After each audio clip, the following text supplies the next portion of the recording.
पृथ्वीच्या केंद्रस्थानी सुमारे टिंबटिंब ते टिंबटिंब तापमान असते. पर्याय आहेत: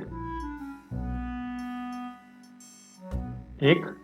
2200 ते 2500 2. 5500 ते 5000 3. 5500 ते 6000 4. 2000 ते 2200. उत्तर देण्यासाठी तुमची वेळ सुरू होते आत्ता.